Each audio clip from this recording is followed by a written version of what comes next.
Om Sadashiva Samarambha Shankaracharya Madhyamam Asmadacharya Paryantam Vande Guru Paramparam Om. As you can see, I'm getting better a little bit, slowly but sure, but my voice is not recovering fast enough, so I'm going to be talking softly. You have to make an effort to hear. So we have seen in the previous class the the discourse on Yana and Yanapala. Then we have seen that the Palan present here is the first one, is to develop the vision of sameness or oneness or non-dualness, in which everything is Brahman. By seeing everything as the Lord, Ragadvesha gets weakened, as we can understand, because we are not subject to our Ragadveshas, because we are seen through all Namarupas. The second benefit mentioned here is that for that it's required that one sees the totality of the Lord as the only reality. And meaning to say, just turn this on.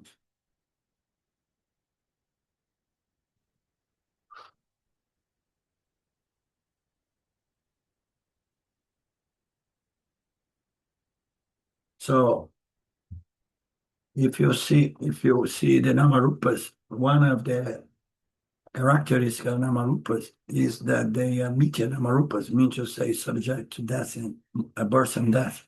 So everything appears and then disappears after some time. So that gives us a sense of mortality or temporality, which is inherent to anything that we experience in life, including our physical body. And that is very annoying.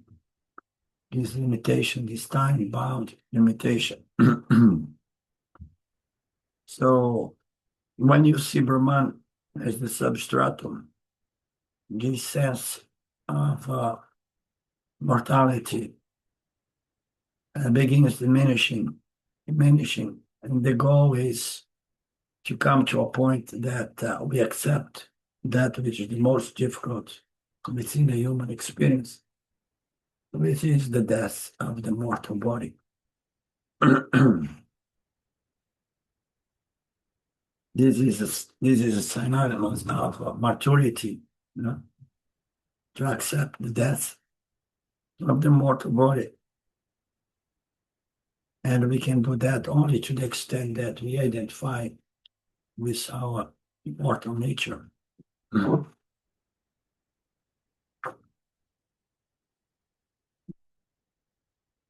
So the third feature, the third Palan,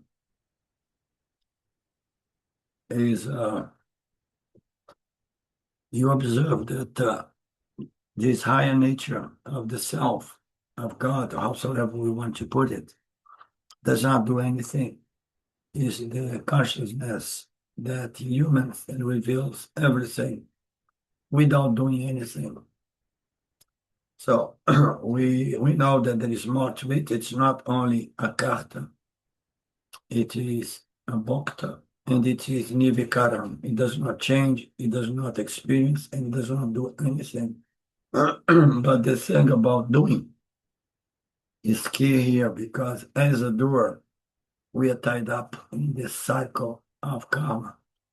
Because if I feel I'm the doer, and then I'm going to experience myself as the bhakta, and I'm going to experience myself as changing, and I'm going to experience myself as a mortal being. So to break with that, we need to see this Palan being developed, which is diminishment of a sense I am the doer, I am the experiencer, and that has everything to do with addressing the Ankara on its base, its foundation, the sense I am an individual entity doing things for the sake of my enjoyment. So if we address the most basic, fundamental of the human problem, which is the sense of doership, and then we enjoy already a certain pattern in reference to the Ankara. So we have these three. In the fourth one, as we have seen, and we have seen the example of the dream world and the dreamer and the awaker and the waking world.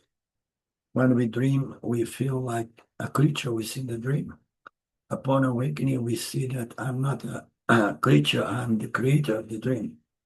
The creature in there is my own creation, so my higher nature is a creator.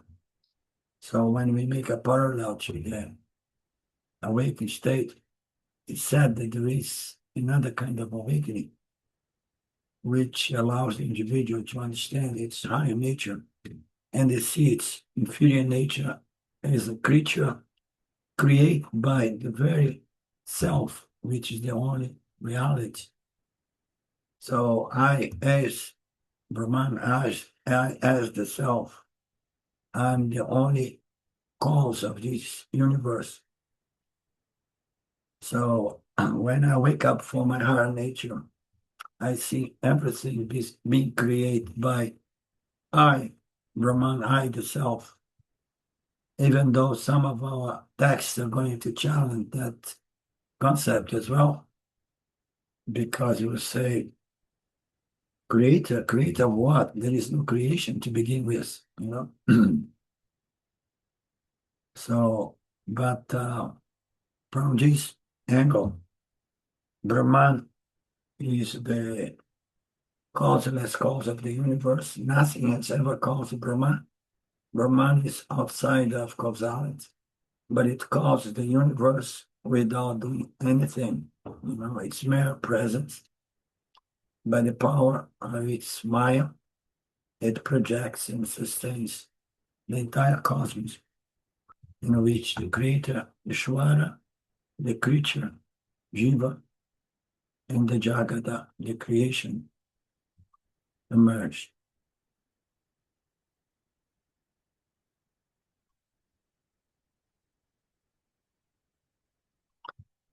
So Swami puts it in terms of a conversion. It's a conversion to the extent that we see our dreamer in perspective. We see, not in retrospective, we see our dreamer from the standpoint of awakening. And then from the standpoint of Turiya, we see our Ahamkara, our Jiva. And then we have to choose. It seems there are two natures here. One is my conscious, witnessing existence, and that witness everything without any emotional involvement and without any sense of doership. But then there is my other nature, because somehow the self identifies with these instruments and becomes the doer and the enjoyer. Once we have a good picture of this shift between the dream to the awake and the awake to Turiya, and then we came to the end of the line. There is nothing beyond Turiya. There is nothing beyond Brahman. And then we have the possibility to choose. Once the understanding is clear, we have to say, okay, I have been investing my inferior nature as the doer and the enjoyer. And it has brought me some joy, but a lot of suffering. Now I'm being presented with my true higher nature. I have been studying Vedanta, and going through these teachings, examining, doing my manana and nididhyasana, now I have enough data, enough information to choose which one of these identities serves me the best, which is the identity that I want to base my life upon. So every samsari bases its life upon the nature, its prakriti nature. I want to base my life upon my purusha nature. Swami presents this as a conversion, a shift, or a choice in regards to my identity, which requires disidentifying from my prakriti nature and identifying with my purusha nature. This needs to be understood, and we need to come to a very, very serious resolve about that. If we have the resolve, and then we can stay with it, stay with it, stay with it until my knowledge, my certainty, and my life, they are harmonized. And I have the experience from the perspective of my prakriti nature, of my purusha nature, sorry. I live from the perspective and I have experience of myself from the perspective of my prakriti nature. I have to make this viveka, this discrimination, this resolve until that somehow is properly internalized so that I begin living from the perspective of my purusha nature. Right, Mark? Yes, well, I think finally there isn't a choice even because your mithya prakriti nature is going to die. So where's the choice? You have to go with your absolute nature finally.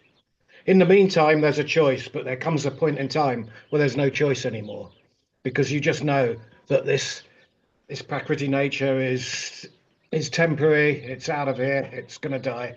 Yeah. So how can you If you, continue choosing that yeah, when you have this knowledge? if you feel that there is no question of choice, it means that you have made a choice of that. Good for you, Mark.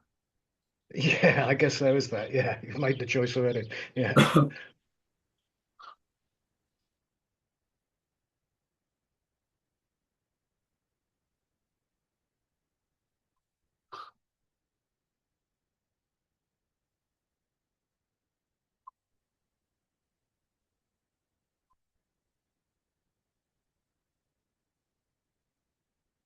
Okay, I have seen all of that. I was just doing a short recap.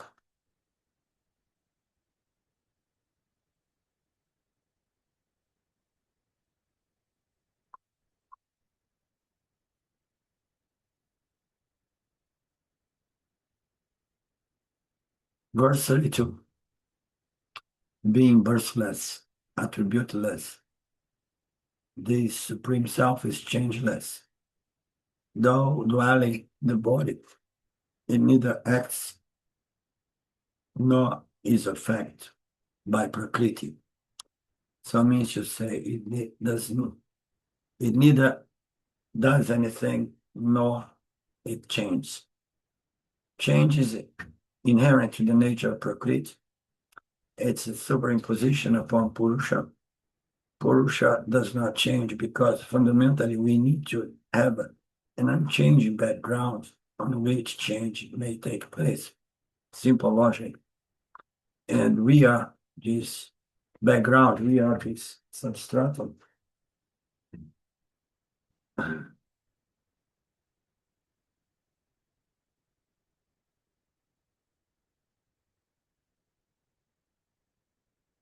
So it's the same concept.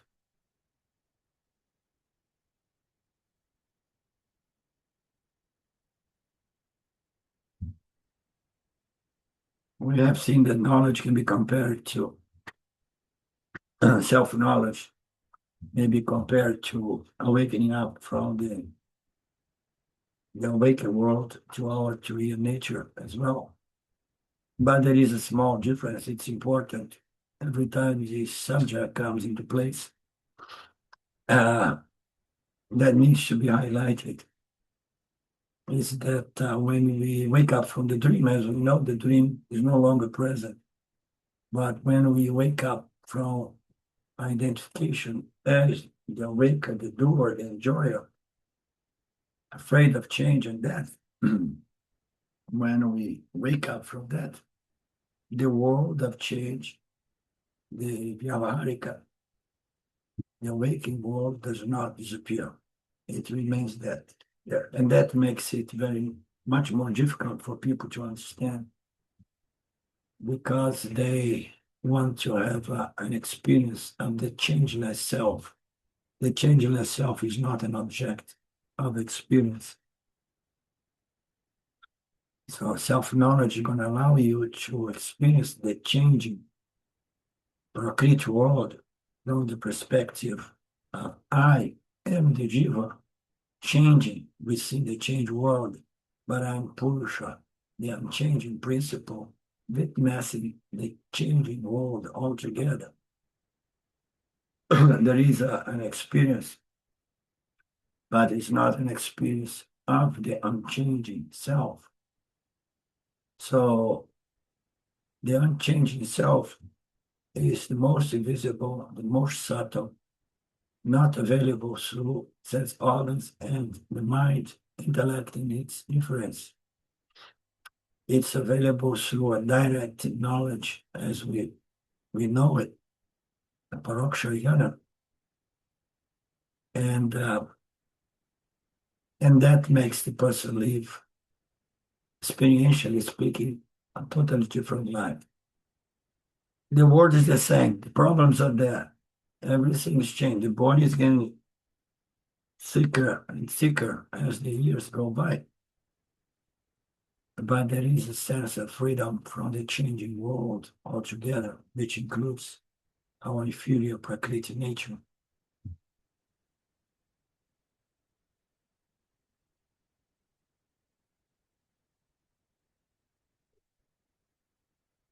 So why it's so difficult for people to understand? Because they are so experience-oriented that they want this spiritual awakening to bring them to an experience of a world that does not change, the so-called impermanence, you know. So howsoever we call it, we want to have a transcendental experience of something which is the absolute, never changing. So that's not possible. Because you are that, which is the absolute consciousness, never change. You cannot be the experiencer and that which you experience from this standpoint. If you want to experience it, you cannot be both.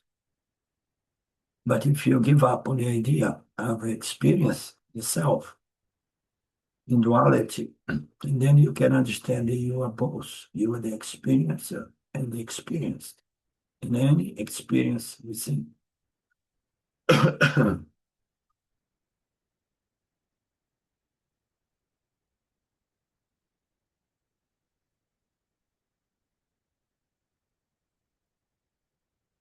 So how are we gonna make sense of this awakening?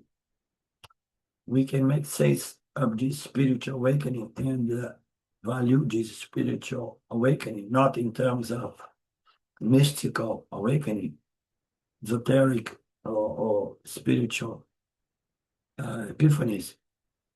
If we understand self-knowledge from the angle of Vedanta, and then we know that my Prakriti body is an appearance within consciousness, is made out of Prakriti, and it's gonna go.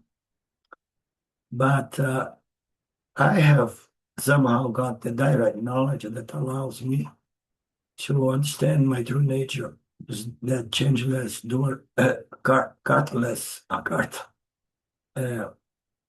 nature. And then the changing everything is going to be appearing in front of me. and I remain firmly established in my Purusha nature. This is the awakening which does not mess up with something that we have no control. This projection is a power obtained by Maheshwara. We have no say in any of this. We have no say in how long our Prakriti nature is going to stay together, exhausting Prarabdha, karma. We have a power to discriminate and so on that can allow us to shift our sense of identification. And then from there, we have no problem with the changing world. Why? Because I don't take it as the ultimate reality. It's just an apparent reality. It's just a superimposition. So it's only a change in understanding, a profound change in understanding that has the power to transform the way you experience the Prakriti nature of Jiva and Jagata. Therefore, the Jnani knows that fundamentally I, as consciousness, I am the causeless cause of the world. Everything appears within me only. In this state, it's rare to see Swamiji refer to it as a state, but it has a state to it as well. The self is not a state. So state belongs to the mind. The self needs to be gained by knowledge. But once it is properly gained, it changes one's state of mind. And then one experiences a certain state. This certain state is better referred to as Sahaja Samadhi. I'm sorry.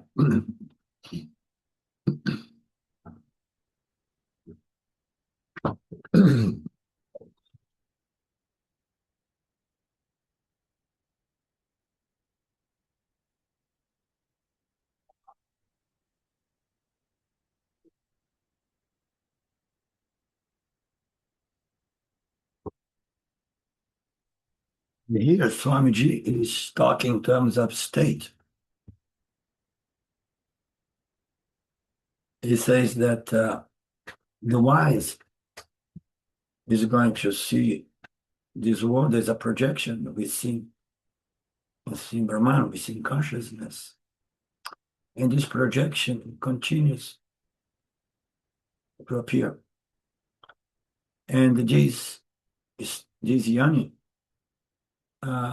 can be free in something called a state of samadhi, which does not require canceling the world, literally, making the world disappear, but seeing through the world, seeing that everything is being just appearing due to I, Brahman, and my powerful Maya.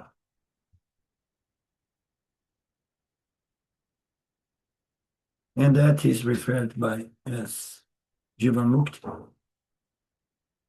as if the person has awakened from a dream. So what is the problem about the awakening analogy, for example, is that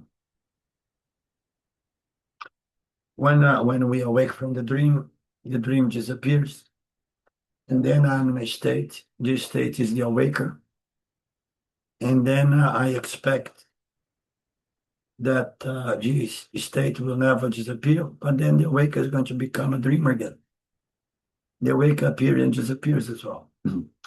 When you have a take on spiritual awakening as an experience, as the nature of every experience is change and impermanence, that experience will go. You understand? Oh, I had a spiritual awakening, and I see the oneness of everything. I see God in everything. If it is an epiphany, be very careful. It may be an indication of reality. But if you hold on to that picture, that epiphany, you may be frustrated when it goes. So understand that an epiphany is good as far as you can extract proper knowledge from that mystical experience.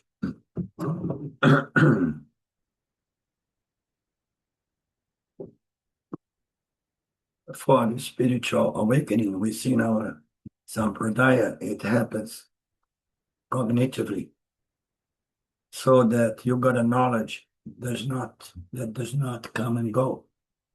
A knowledge that is always good and available, a hard and fast knowledge of knowledge, always available, not changing, allowing the yoni to see the Purusha nature of everything, in spite of the Prakriti superimposition upon itself.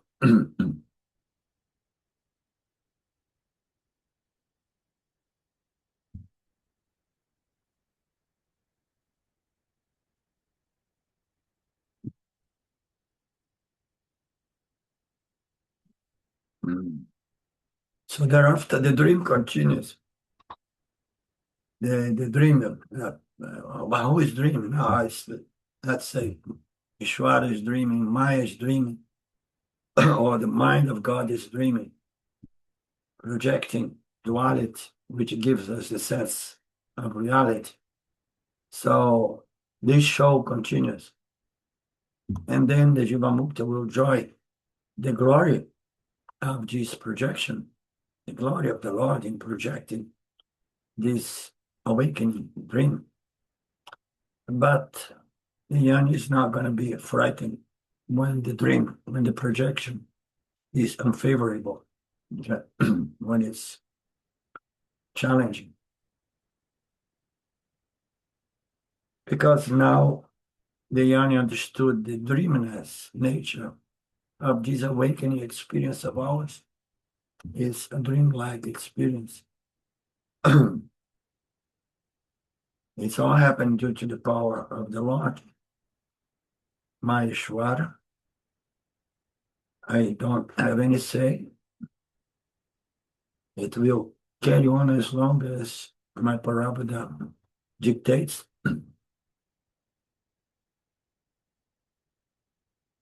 So that's the only benefit that the Yani Jivamukta has.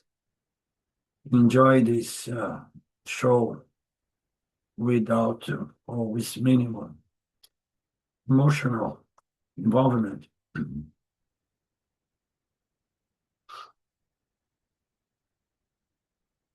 The Yani continues to live in the world. I have the knowledge that the body is like a dream.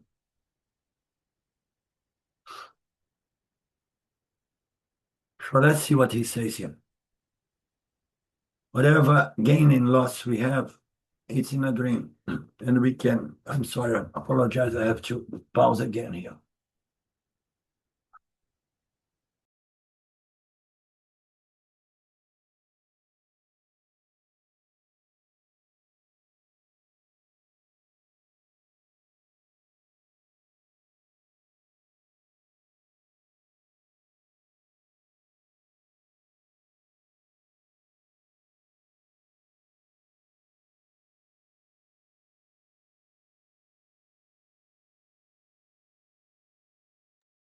So let's see what Swami says, because when we're in a dream and we make a lot of money, and then in the end, we enjoy our money there, and then we become awaker. And there is a great frustration because your money there does not have any value in the awakened state. And then likewise, if you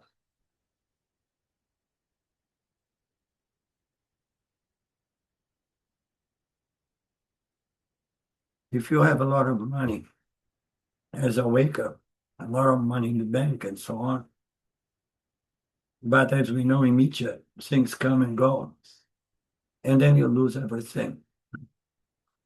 It will be a shock to the Vishwa, which is a shock. I know what it is to lose a bunch of money, a bunch of money in respect to the effort to make that little money for most, but a lot for people like me.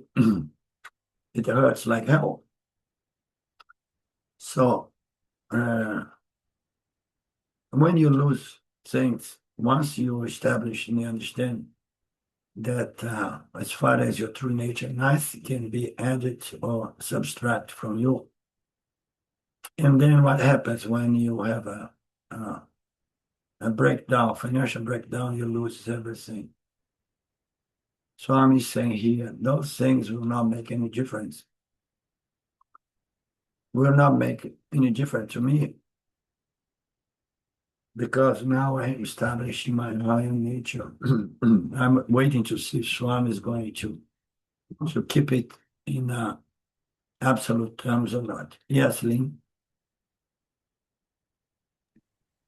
I didn't mean to say anything. Sorry.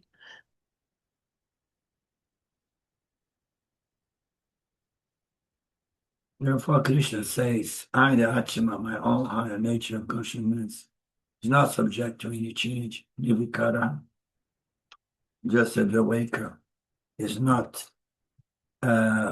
wet by dreaming to be in a flood, wet, or gets any burn if he dreams to be in a fireplace being burned.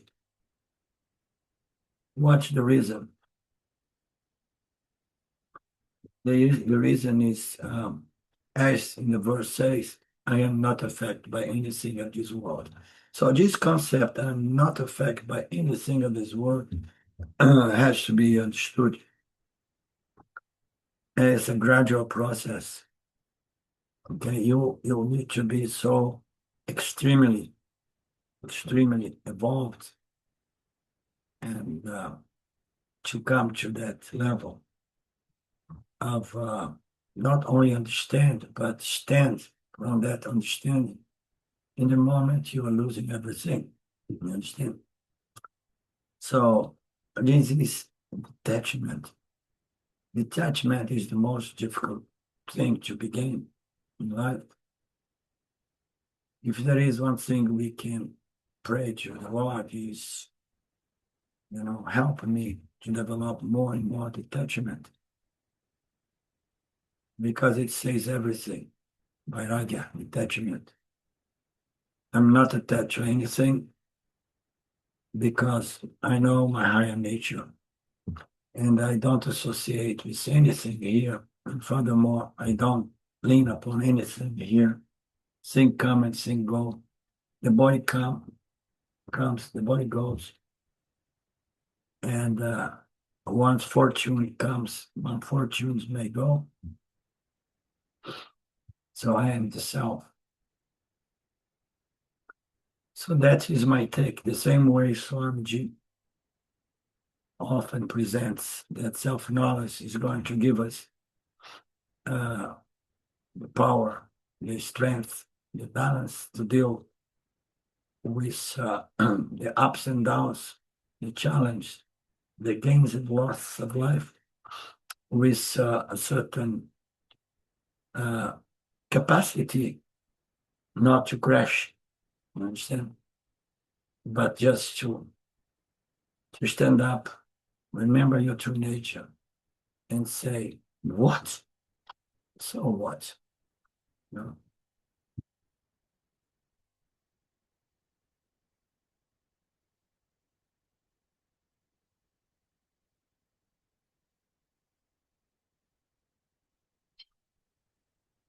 So we go through our birth here without the true self, our Purusha nature is without birth, without beginning, without change, nothing affects it.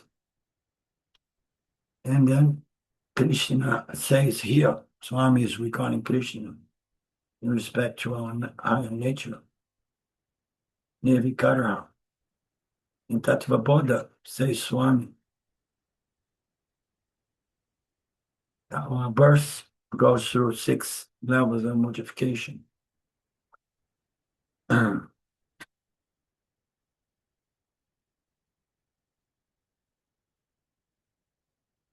see if he's going to.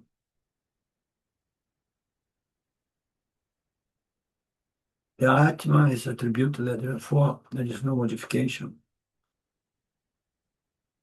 And then first, before he presents the 6 changes we go through our life, the first one, technically speaking, this point here is more important, which is like our higher nature does not modify. And we see in our Prakriti nature, there are 2 kinds of modification. One is a modification in which one thing was modified is not reversible. You know? So the milk becomes yogurt.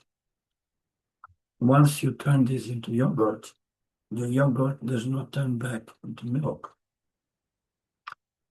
This is a substantial modification. The milk substance undergoes change. This is substantial change. If you have gold, gold is making ornaments. You see that there is a change, but it's not substantial change. The gold is not changing, is not suffering any modification, only the namarupas are modifying. So a ring can be reversed into a bar of gold again. So these are the 2 kinds of modifications. One is more profound, more substantial, the other is superficial.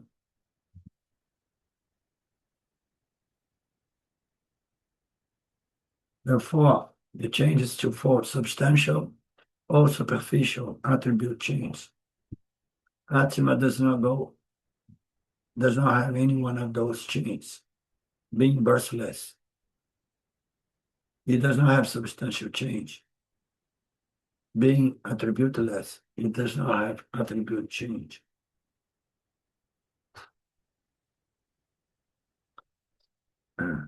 For change, some attribute should be there.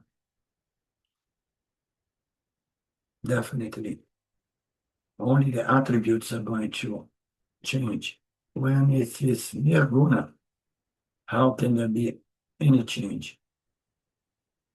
Therefore, it's changeless. These are all logic analysis to allow us to understand these teachings, because once the intellect is satisfied with the logic, and then it's more easy to stay with it. Make that resolution and say, yes, I'm on board with the teachings of the Upanishads, and I want my life to be in harmony with this knowledge.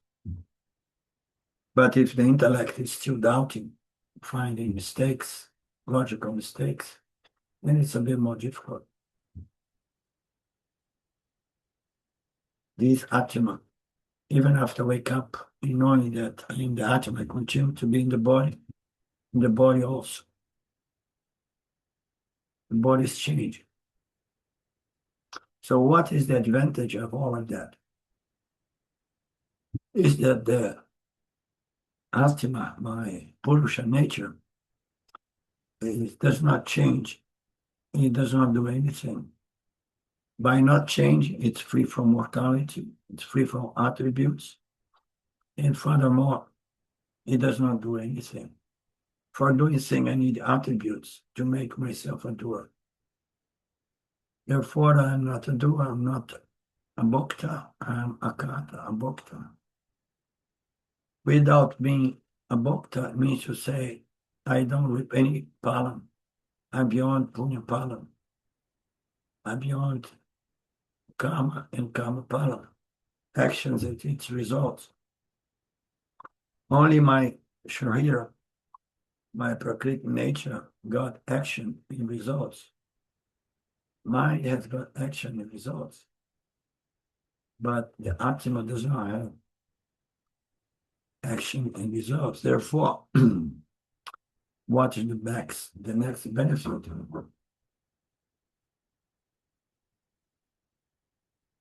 I know that I am a bhakta.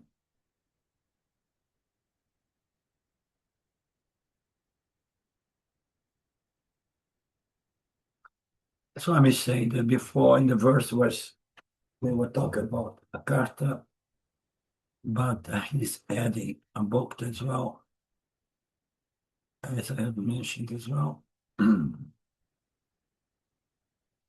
Doership and enjoyership is the nature of the samsari. The Atma is free from both. Verse 33.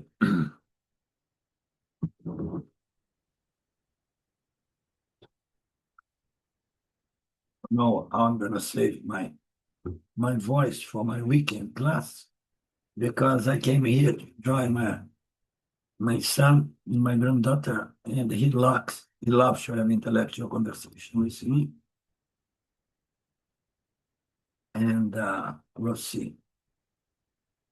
Just as the all-pervading space is not a fact due to its subtlety, so also the self, which presents in everybody, is not a fact due to its subtlety. So there is a similarity here, which is the pervasiveness of space and the pervasiveness of the self. No? So this space is the primordial element produced by Prakriti. And it is the ground from which the entire universe emerged. All begins from space. So therefore it's the most pervading element within Nitya. Due to its subtlety, it's very, very subtle because, as we know, it has only one attribute, which is almost imperceptible. You know, we say that we have a feature which is accommodation, but it has supposedly a sound in the background. But it's so subtle, and everything else develops from space. Therefore, space is a wonderful symbol of our Purusha nature.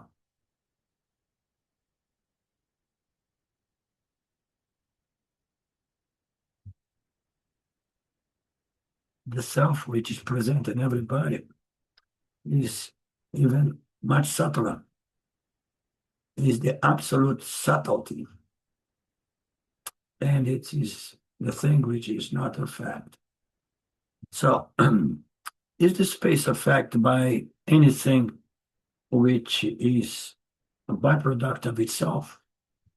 No, because it's too subtle. Air is not going to impact space, and in fire, water, and earth, nothing is going to impact space as we know it. It accommodates everything.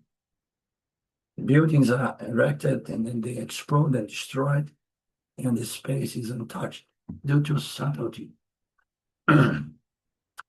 But is there something that can affect space? And you say, yes, Maya. Maya can pull the space, and if it pulls space, it pulls the entire cosmos with it. So that's said to be the resolution of everything back into Prakriti.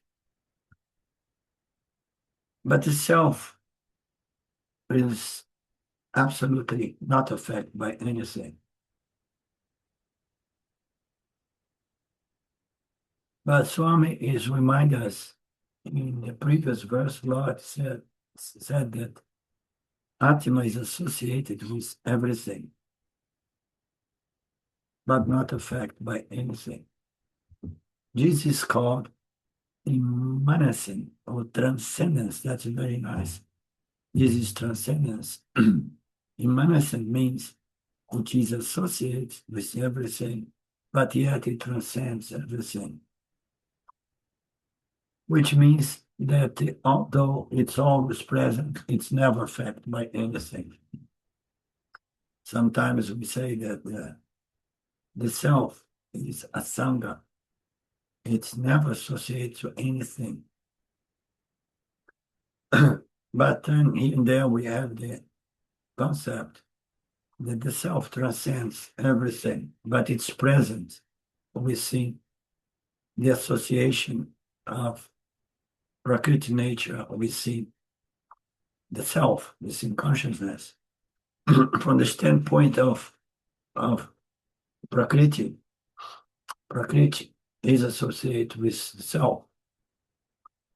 The self is not really associated in the same sense because it is asanga and because it transcends. But here we have, it's called also immanence. It appears to be associated, although it transcends and it's not really associated in the common sense of the world.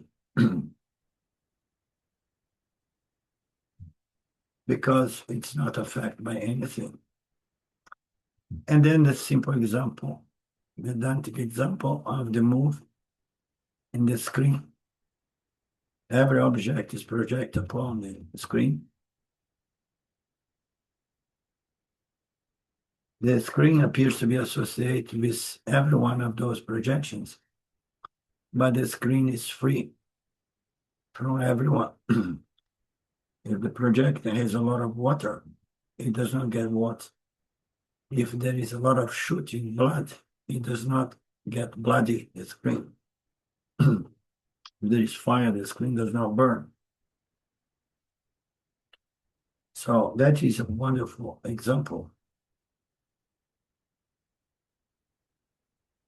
So the association between the superimposition of the pictures upon the move is such that the projection of these pictures, they depend on the screen, whereas the screen is free and independent from this projection. So that is a different way to understand that. So the screen is free and independent. The projection depends on the screen.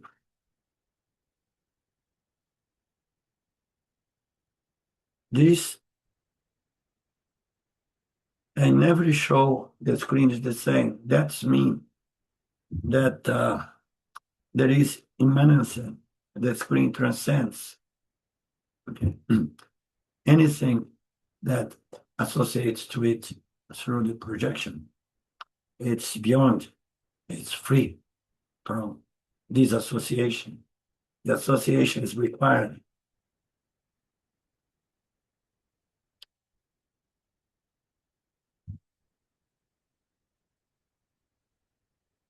And to assimilate this idea, Atma is associated with all, but not affected with anything. Krishna wants to give 2 examples. Borrow from the Upanishads. Akasha is one, and the other one is Prakasha.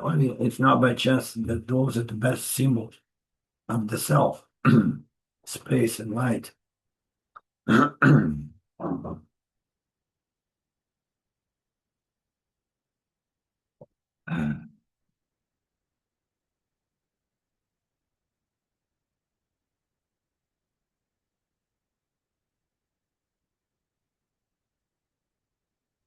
They have common features.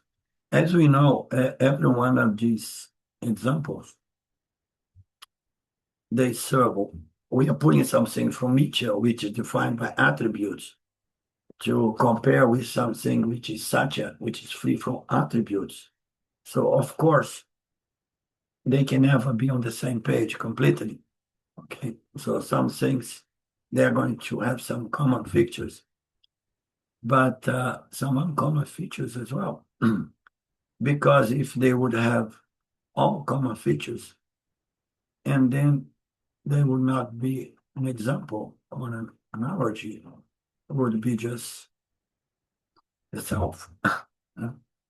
One is Mithya, and the other is Satya. Atma is all pervading, and Kasha is all pervading. Being all pervading Atma cannot move from one place to another.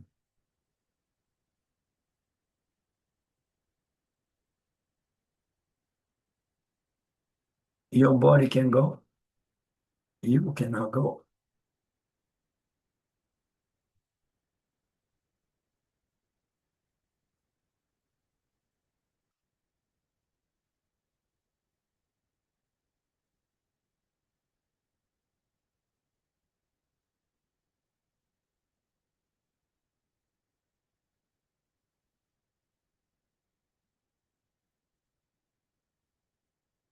So there are a lot of similar features. In either case, space and light, it's all pervasive. Both examples present the feature of pervasiveness. We see nature both are all pervasive. Oh, my body is all pervasive. No, my body is not all pervasive. So light and space pervade this body, permeates this body. So nivika ratvam, change in changelessness. We know that the body of the jiva is going to change.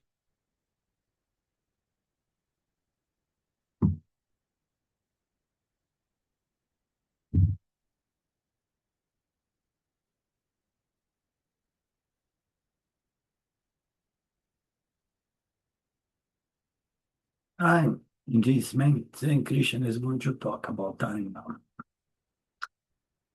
No, just a moment, I'm getting tired here. Akasha is indivisible. And Atma are Asanga. Here he's talking about Asanga. This is the main thing Krishna is going to talk. Akasha is associated with everything, but Akasha is not affected by anything, tainted by anything. It's not broken into parts, as we know. There's no question of Akasha in and out of a house. All the properties of the other elements do not transfer to Akasha, as we know. The space does not get any false smelling. At the most, the air we see, the space apparently contained in a recipient may get some false smelling for some time. There is an association between air and smell, but not between space and smell due to its subtlety. These are all beautiful analysis, And finally, to conclude, Akasha is Sava Adaratvam. It accommodates, supports everything. The whole cosmos is embraced, accommodated, located in space. So that's why sometimes we see accommodation as one of the, not really the attributes, but feature of space. And Bhagwan is also accommodating. Atma is also accommodating everything. So what's the difference between space, Ishwara, and Brahman? Space is very pervasive. It has incredible subtlety, but Ishwara is more subtle. And then further than Ishwara, which is pure Sattvaguna, there is Brahman, which is the most subtle, the absolute subtlety.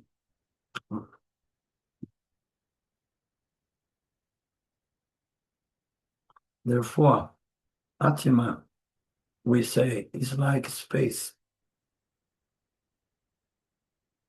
Like Atma is not space.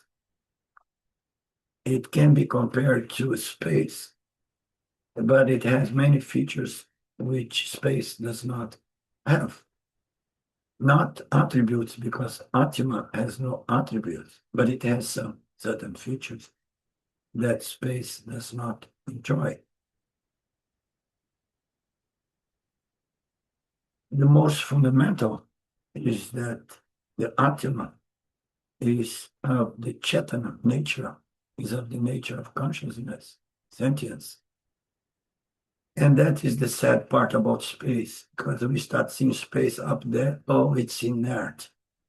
It's not a conscious principle, it's a Chetana.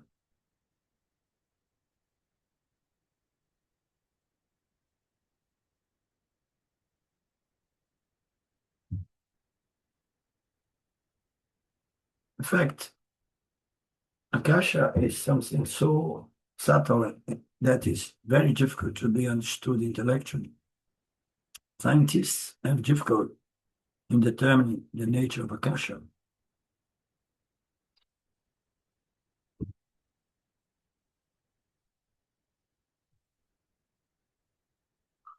So I don't know. Jesus Swamiji, he always had an interest in scientific news, but these insights of his, they are not updated for at least 25 years, which is the time he delivered his Gita course.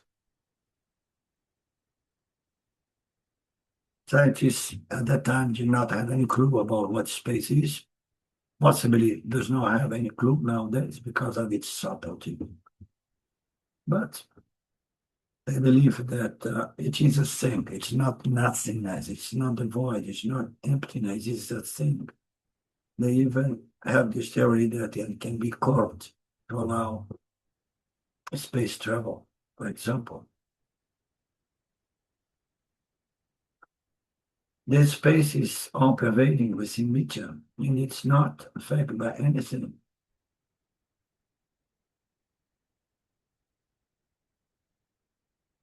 Just imagine if space can be bent so that space travel can take place. And then we would have to review this statement and say, no, space is affected by bending. If you bend the space, it presents a different feature. You know, it allows moving from a place to another like that just by bending itself. So, and then it has all those all pervasive. It has a feature that, you know, I mean, all of this is mind blowing.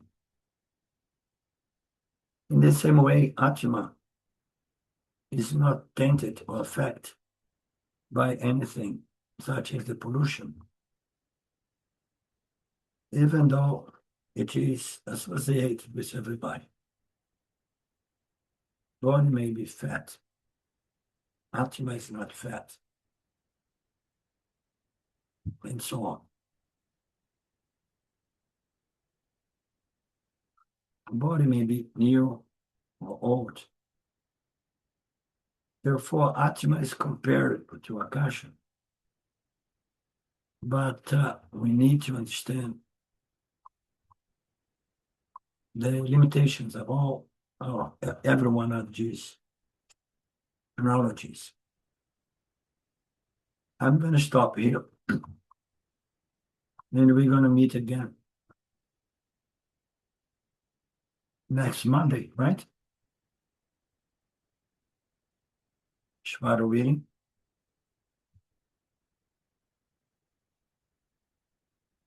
Anything else?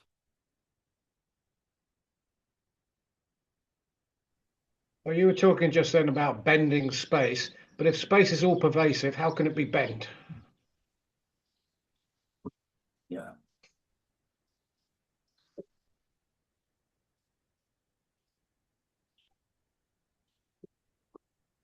Yeah, at the same time, if it's so pervasive, how can it be a thing? You know?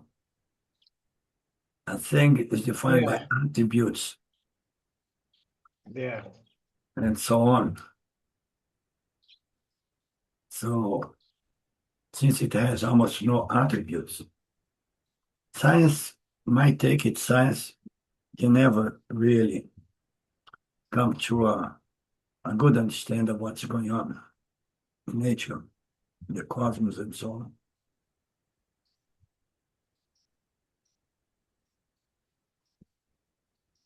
Okay, okay. Om Purnamada Purnamidam Purnamudachyate Purnasya Purnamadaya Purnamevavashishate Om Shanti Shanti Shanti Om Namaste. Thank you, Arlinda. Lovely satsang today. Thank you. Thank you. Thank you. Well, I'm saving my voice for the next one.